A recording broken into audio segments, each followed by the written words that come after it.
At the start of the story, we see America in 2012. The economy has collapsed, and a huge number of people are unemployed across the country. As a result, crime rises. The government begins putting these criminals in prison, but state prisons do not have enough space. Private prisons are built all over the country. One of those private prisons is shown to us, Terminal Island Prison. This is where a terrifying race begins, called the death race. In this race, a competitor is eliminated only when they die. The race uses heavily modified, dangerous cars equipped with various weapons. The races are streamed live on the dark web so the prison owners can make large profits. To boost ratings, the prison owners make the races ever more brutal in different ways. In the final round of a race, only 3 racers remain. Each of them has a partner. At the start of one race, there is a driver named Frank. The driver behind him, Joe, begins shooting at Frank to trap him. Frank fires back, but finds his car's weapons have been deactivated.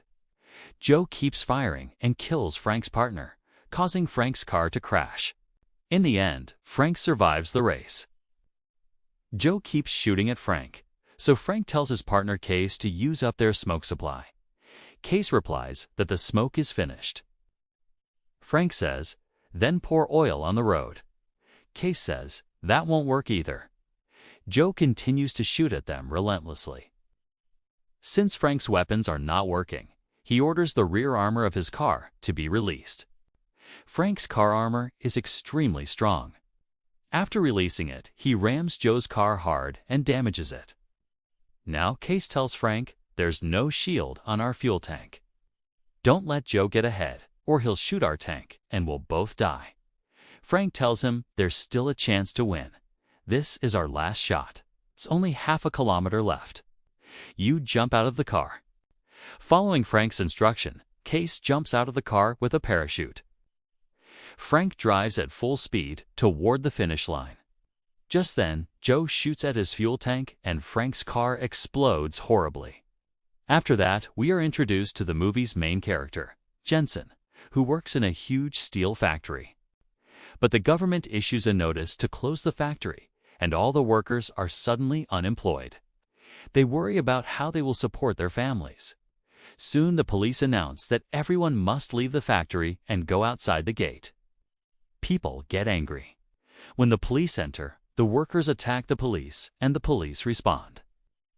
There is a brief brawl, and then people slowly disperse. Jensen returns home and finds his wife cooking in the kitchen.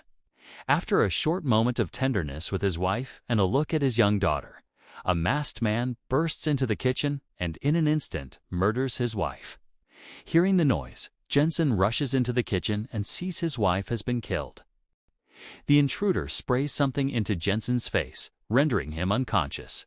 He makes a gun gesture and leaves. Before going, he places the kitchen knife in Jensen's hand so it looks like Jensen killed his wife. When Jensen regains consciousness, the police are there. They see the knife in his hand and arrest him for his wife's murder. 6 months later, Jensen is taken to Terminal Island Prison. The police first torture him severely, then take him to his cell. The 3 inmates already in the cell give him hostile looks. The officers stand back and listen to the scuffle. Looking into the cell, Jensen is silent while the 3 inmates lie on the floor. In a matter of seconds, Jensen had knocked them all out. The officers are terrified and realize how dangerous Jensen is. The next morning, Jensen goes to the cafeteria and sits at a table. As a newcomer, everyone watches him. A senior inmate at a nearby table asks, "Who's the new guy?" Another says, "His name is Jensen Ames. He's a great racer. He broke records in 3 national races." But his career ended when his license was revoked. Meanwhile, someone comes over and insults him, spitting into his food.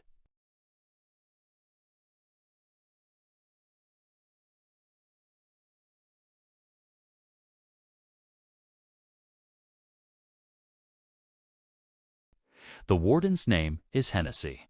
He tells Jensen that the government sends the worst criminals, rapists, and murderers to their prison. Hennessy explains that none of the men Jensen defeated would have lasted long, They would have killed him first. So Hennessy has an offer for Jensen. If he accepts, he can get out of prison much sooner.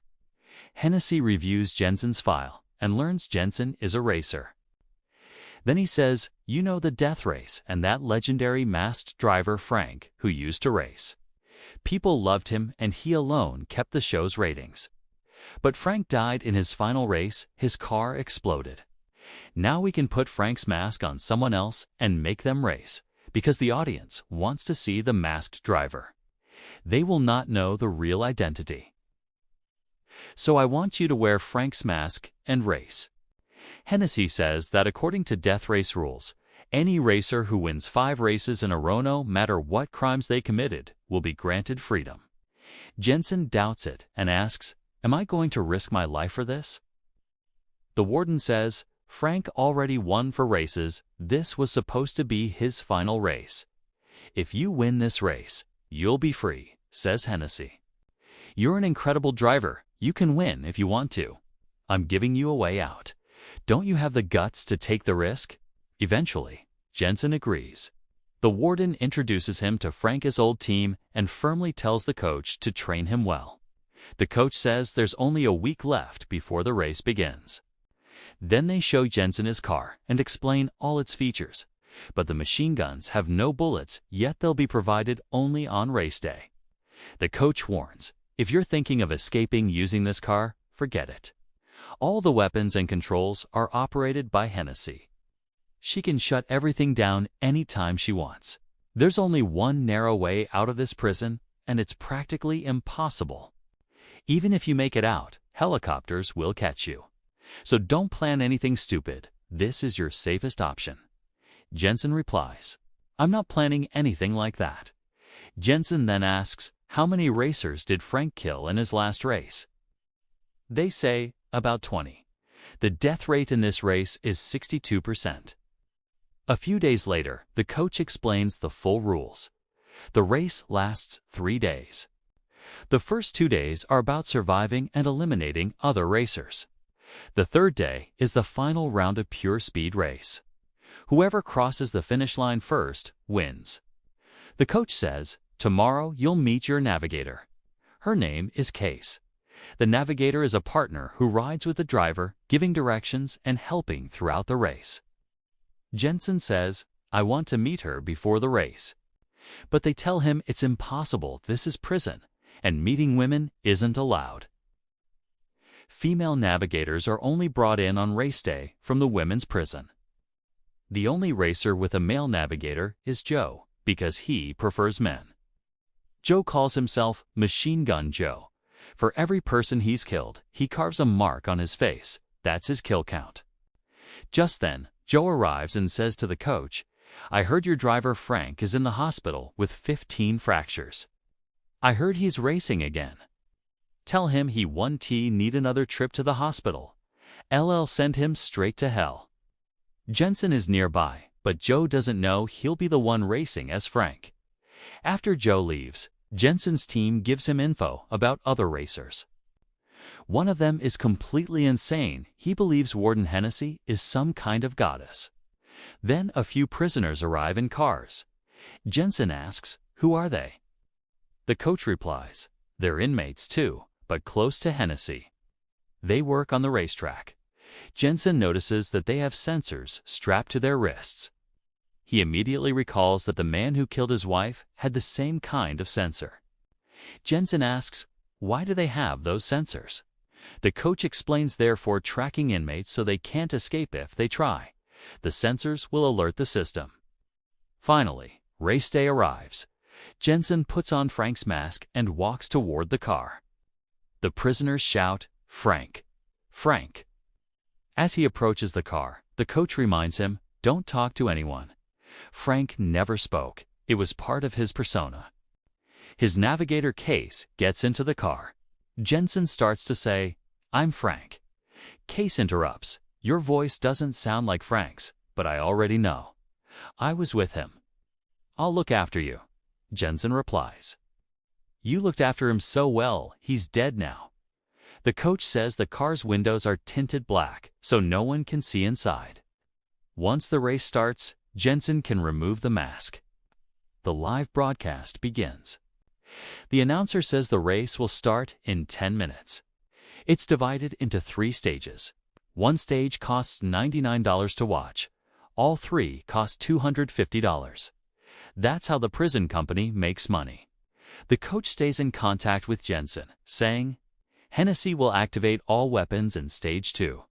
That means whoever's in front will get to use their weapons first. Stay ahead. The race begins.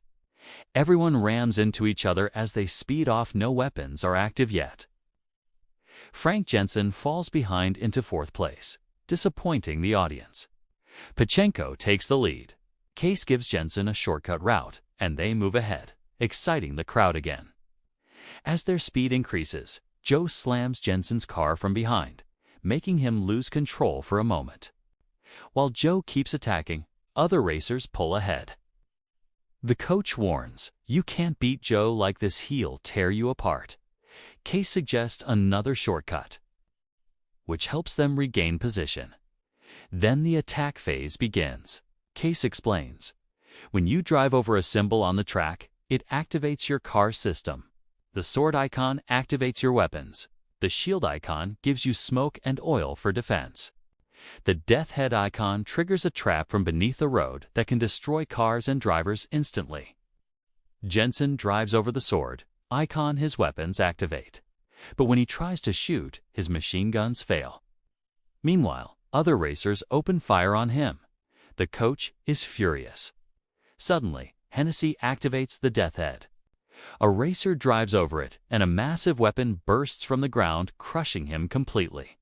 At the same time, Joe activates his weapons and attacks a car ahead. That car uses its shield, releasing smoke and oil on the road, forcing Joe to stop. Another racer takes advantage of the chaos and fires, blowing up a car in flames. One driver steps out of his car, shouting, "No one can kill me." And instantly, another car rams him, killing him on the spot. Right then, Jensen's machine gun starts working and fires several bursts. But after a short time, it jams again. Case sees the problem, jumps out, and quickly fixes the gun. Another car's navigator opens fire on Jensen, but Jensen maneuvers skillfully and manages to survive. Once Case repairs the machine gun, Jensen fires again and drives over the shield icon to activate his defenses. But when he tries to use oil and smoke for defense, nothing works. Their oil and smoke have been disabled. The coach is shocked and furious at Hennessy. The coach says that if Jensen wants to survive, he must take out the driver behind him. There is no other wide route. Jensen then uses a trick. He has Case climb into his lap and ejects an oil tank out the back. The tank hits and explodes, destroying the pursuing driver and his car.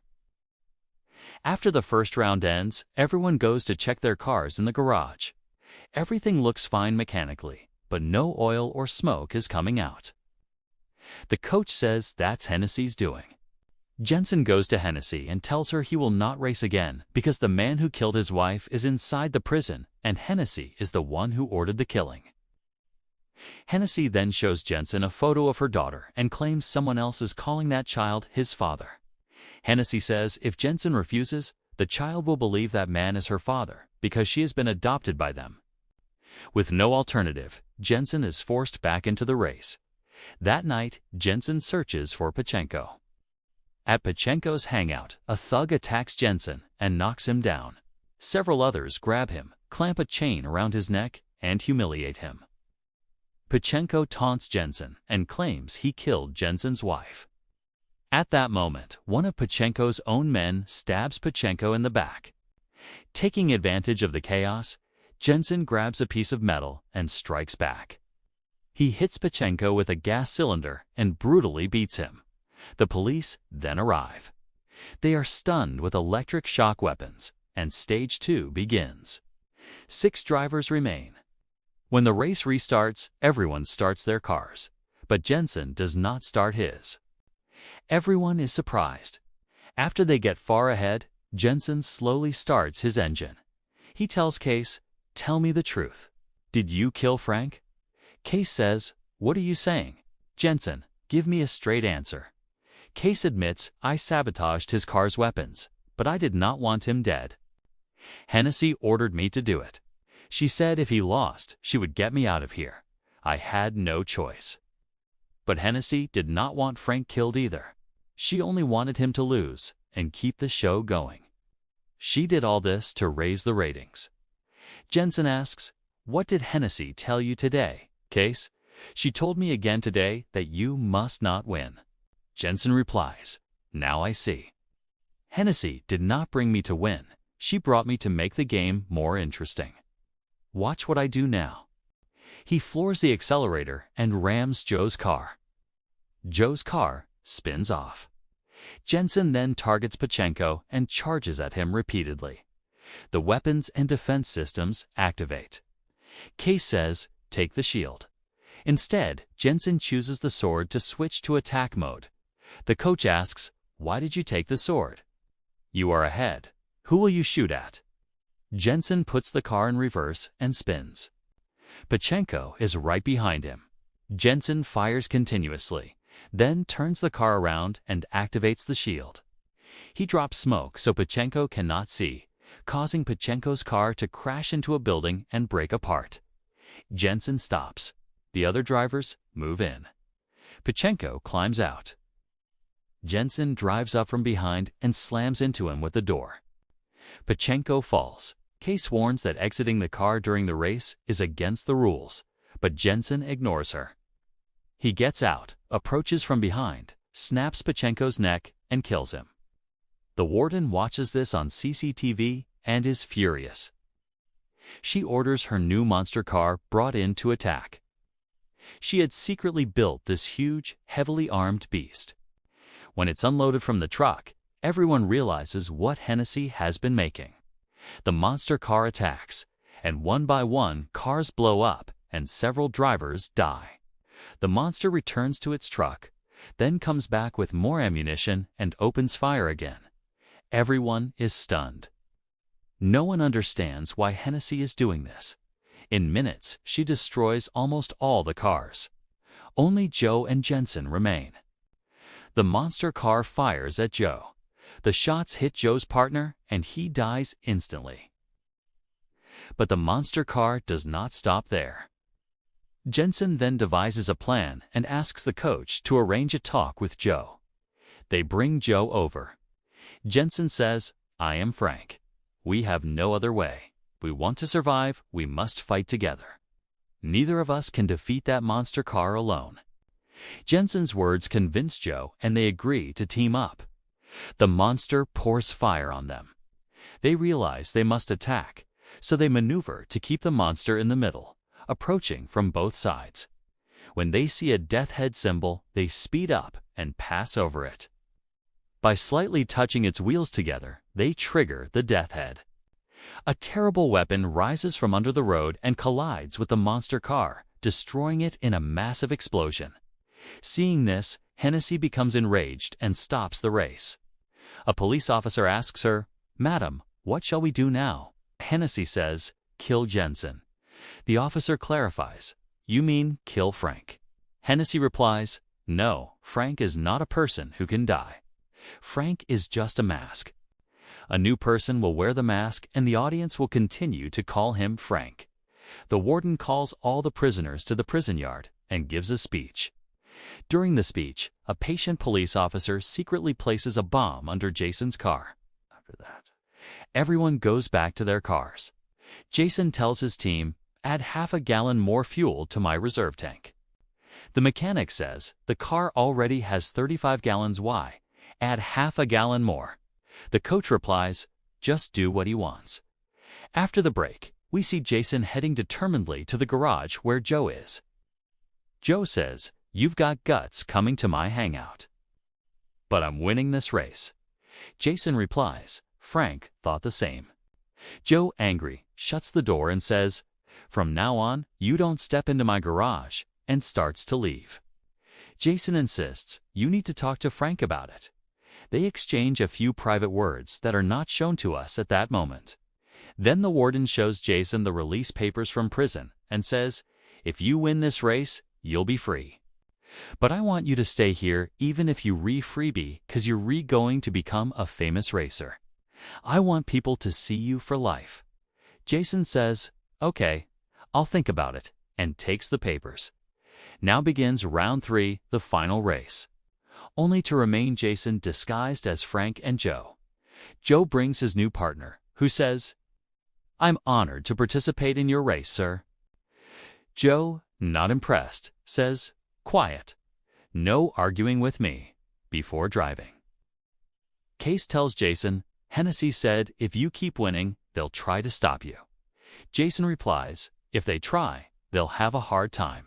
Case says, I won't make that mistake again. Both cars start and speed off. Soon, a sword symbol appears ahead. Jason goes over it, but a police officer intervenes and deactivates it. When Joe goes over it, it activates Jason's weapon doesn't trigger, but Joe's does. Joe starts shooting at Jason. Next, a shield symbol appears before Jason, but it deactivates just in time. For Joe, it stays active, activating his car's defense while Jason has none. With no weapons or defenses, Jason's car is shredded by the bullets instantly. Jason tells Case, open the rear armor like you did for Frank. He now drives fully like Frank. Case thinks this will get to song killed like Frank, but this time, the armor hits Joe's car. Instead, Joe evades and says, the same trick doesn't work twice. Another shield symbol appears ahead for Jason, but he shoots and destroys it before passing over it, so his defense remains inactive. His team becomes anxious watching this. Meanwhile, the warden tells the police officer, keep the bomb remote ready, it might be needed. Joe signals Jason, go. Set everything up, your time has come. Joe fires a missile from his car, but it misses Jason. Instead, it hits the prison wall above Jason's car, causing a huge explosion and breaking one side of the wall. Jason and Joe escape quickly through the gap, fleeing the prison. Jason's team cheers. The police, shocked, inform the warden, ma'am, they're escaping. The warden orders immediate capture, but they're already far ahead. Prison guards chase them in cars. The police say 7 million viewers are watching Live What Do We Do. The warden orders all live broadcasts to be shut down. Joe says, good thing you came to see me. Jason replies, Hennessy now knows who I really am. The warden, frustrated that they haven't been caught, grabs the bomb remote, but even pressing the button doesn't detonate the bomb. Enraged, he orders a helicopter sent after them. The helicopter pursues them, but they go out of reach. Case asks Jason, what's your real name? Jason reveals it. Case warns, we've gone far, but we can't go further. They'll catch us.